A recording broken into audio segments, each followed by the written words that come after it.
ABC Podcast. Estamos en la historia.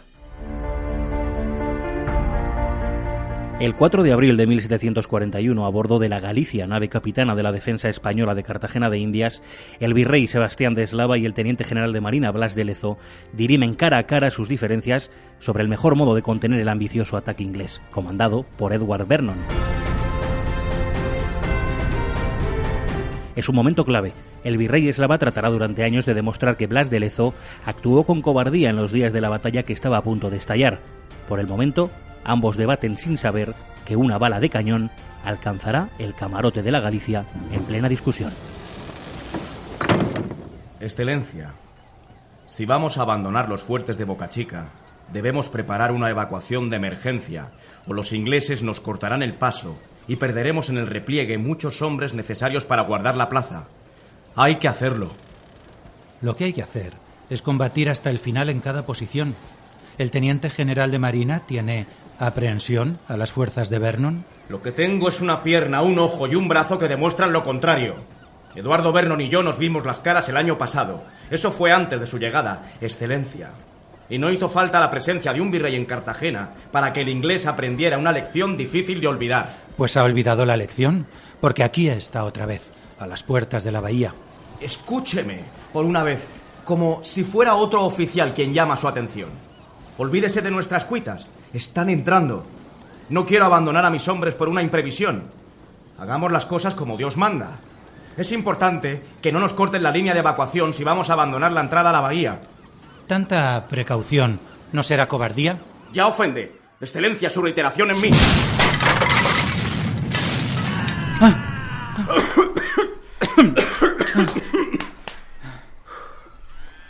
¿Algún herido? Poca cosa. Si antes lo digo. La bala de cañón irrumpió por estribor e impactó en las patas del taburete del virrey Eslava. Ambos están heridos, no graves, con astillas clavadas en la ropa y en el cuerpo. El brazo de Blas de Lezo no temblará durante la batalla, aunque ha sido alcanzado. Esa bala es el anuncio de que todo se acelera, de todo lo que se avecina, de que no hay tiempo que perder. ¿Y por qué estos dos hombres, responsables de la defensa de Cartagena de Indias en medio de una batalla decisiva, dos genios militares a su modo, continúan con su guerra personal? Mariela Beltrán y Carolina Aguado acaban de publicar La última batalla de Blas de Lezo, un libro de referencia sobre la materia. Carolina Aguado es historiadora. Eslava y Lezo son como el choque de dos trenes. Son dos grandes personalidades militares y dos grandes personalidades humanas. Y chocaban en un conflicto de personalidad y en un conflicto de competencias. Los dos tenían una forma muy diferente de entender el mando, porque uno es un marino y el otro es un oficial de tierra, y también porque Blas de Lezo, dentro de que era muy previsor, tenía una capacidad estratégica, de estratega muy fuerte, y era capaz de anticiparse a los movimientos del enemigo, era también muy impulsivo y muy visceral. Entonces, lo que consideraba que tenía que hacer, lo hacía, o lo intentaba hacer. Como él en la batalla de Cartagena de Indias tiene por encima a Eslava, y él es consciente de que tiene un oficial superior que debe aprobar sus órdenes o validar sus órdenes, él se las transmite, y cuando se las transmite, Eslava lo que hace es, en la mayoría de los casos, tratarlo con indiferencia. Después de sobrevivir al cañonazo en la Galicia, Eslava se fue inmediatamente a organizar las tropas de la ciudad amurallada. En los últimos meses había ordenado mejorar las defensas que Blas de Lezo había practicado para sacar más partido a las pocas fuerzas de que disponían. La proporción era 6 barcos de guerra españoles contra 31 de los ingleses. El héroe cojo, tuerto y manco había diseñado una red de baterías desde Tierra Bomba y la entrada por Boca Chica que se sumaban a la nutrida defensa de la ciudad. Contra esas defensas había chocado Vernon en noviembre de 1739. Pero en abril de 1741, ante una armada muy superior, Blas de Lezo se empleó a fondo para resistir durante el inicio del ataque de los ingleses y logró retenerlos en la entrada de Boca Chica durante un tiempo que resultó precioso, por el frenazo al ímpetu de Vernon, que al verse en la bahía envió correos anunciando su inmediata victoria.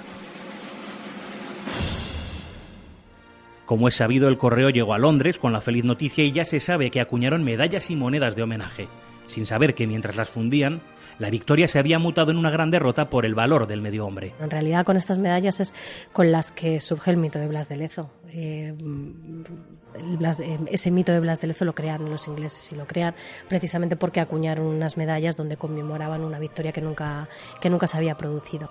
Durante el tiempo que ganó Blas de Lezo con su resistencia, la malaria se extendió entre la tropa británica y elevó el precio que pagarían en sus intentos de asalto al fuerte que defendía la ciudad. Pero Lezo tuvo que arrastrar una decisión que odiaba como marino, que habría querido evitar: hundir sus propios buques a la entrada de Boca Chica. Contaba con ellos para su plan de repliegue y para montar una segunda línea de defensa. Así que el intento del virrey de acusarle de cobardía fue una lamentable calumnia. De hecho, es una de las mentiras que la popular batalla produjo. Manuel Pérez Villatoro, redactor de ABC Historia. A día de hoy, la historia que se ha generalizado sobre Blas de Lezo no es más que una retahíla de inexactitudes repetidas hasta la saciedad. Para empezar, el medio hombre no se quedó ciego de un ojo combatiendo la guerra de sucesión. Él mismo explicó en una carta que fue mientras luchaba en el Pacífico contra los piratas. Siempre se ha dicho también que bombardeó Barcelona en la guerra de sucesión de 1714. Pero esto no es más que una mentira, porque por entonces no tenía potestad para tomar esa decisión. Sin embargo, las falacias más grandes son las que se refieren a la batalla de Cartagena de Indias. El mito dice, para empezar, que la flota que atacó la ciudad era la segunda más grande desde el desembarco de Normandía, pero la realidad es que han existido otras mucho más potentes. A su vez, el rey inglés tampoco ordenó acuñar una moneda conmemorativa en honor de la victoria, ni mucho menos. Estas fueron creadas por artesanos locales como un mero recuerdo.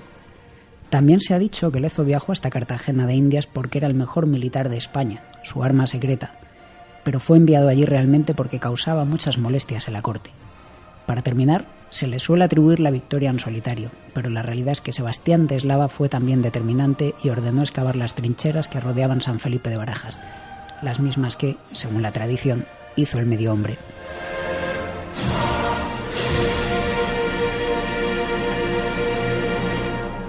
¿Pero qué fue lo que ocurrió desde el final de la batalla hasta la muerte de Blas de Lezo? ¿Y de qué murió Blas de Lezo?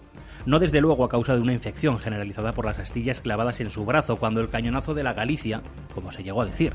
Pasaron 3 meses, 3 largos meses, en los que quiso defender su honor, explicar el hundimiento de los barcos del rey, algunos con los víveres que él no quería guardar en la ciudad por estar tan lejos de la línea de combate, a 3 leguas, y no tenían hombres para acarrearlos.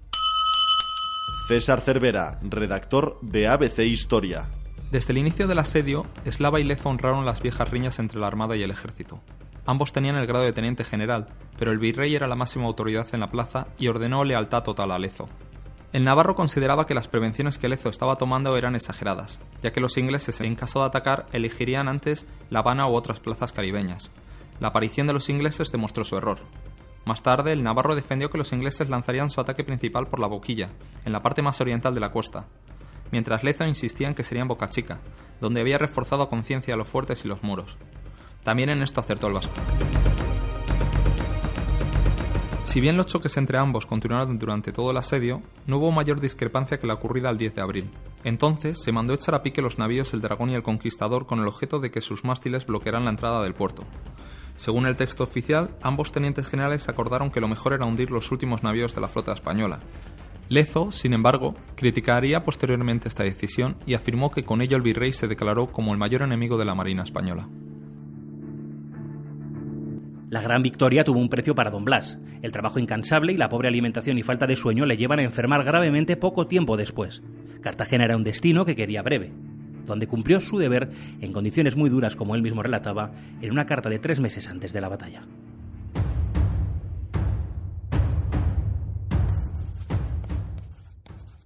Por fin todo es menos importante que salir de este infierno, en donde para mí estaban guardadas todas las penas y trabajos, aunque hasta ahora, con la satisfacción de haber en lo posible desempeñado mis encargos con aprobación del rey y sus ministros.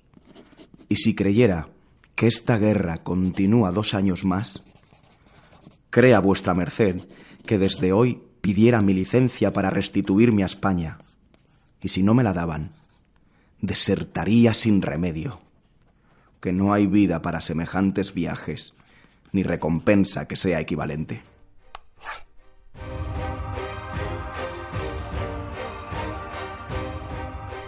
Morirá lejos de su mujer, Josefa, sin siquiera conocer a su hija menor, nacida un mes después de partir desde Cádiz.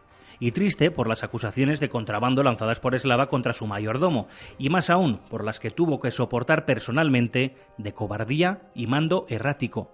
Aunque trató de justificar documentalmente durante el verano todas las decisiones que como teniente general había tomado. Su estado empeoró, ya en las últimas semanas, con fiebres y calenturas, y se abandonó en la tristeza.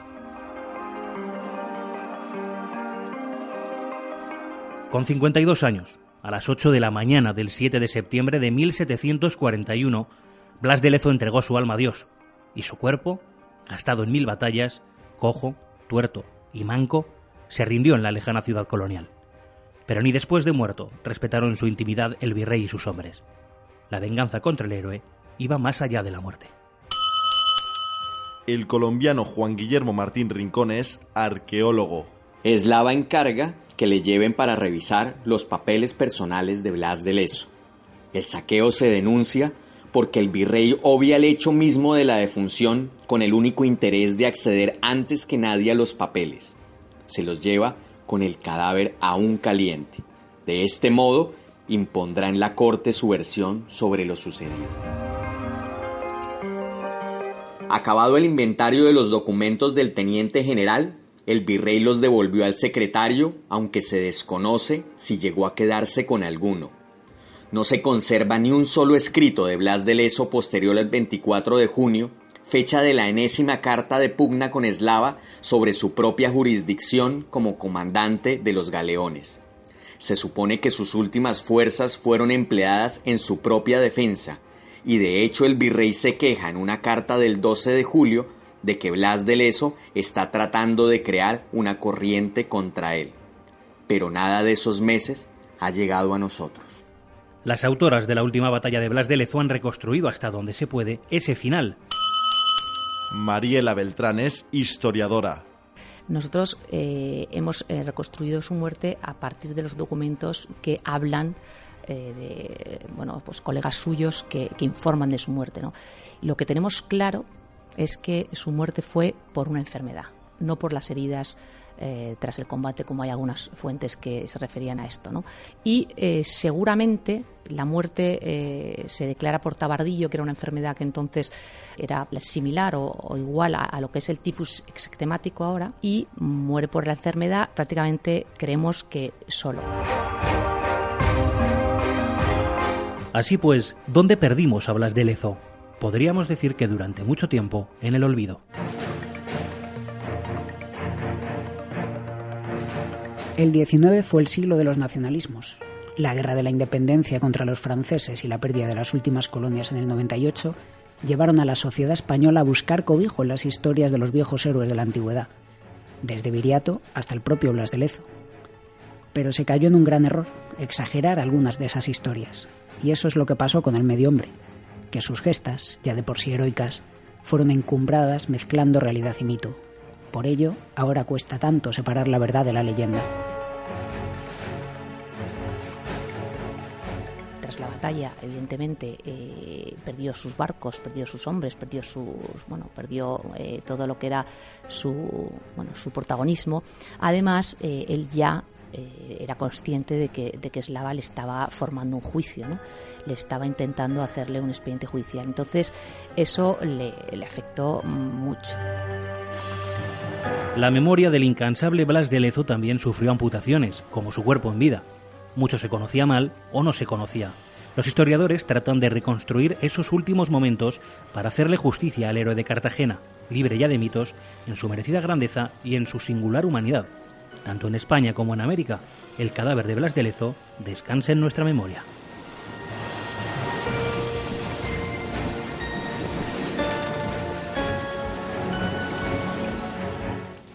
ABC Podcast, Estamos en la Historia, episodio 3. Coordinación Raquel Quílez. Guión realizado por Jesús Calero. Narración a cargo de Diego Moreno. Realización y montaje Rodrigo Muñoz. Dramatización hecha por los actores Ángel Mauri en el papel de Blas de Lezo y Pedro Manuel Villora en el del Virrey Eslava. También realizado con la colaboración de los redactores de ABC Historia Manuel Pérez Villatoro y César Cervera, del arqueólogo Juan Guillermo Martín Rincón y de las escritoras e historiadoras Mariela Beltrán y Carolina Aguado.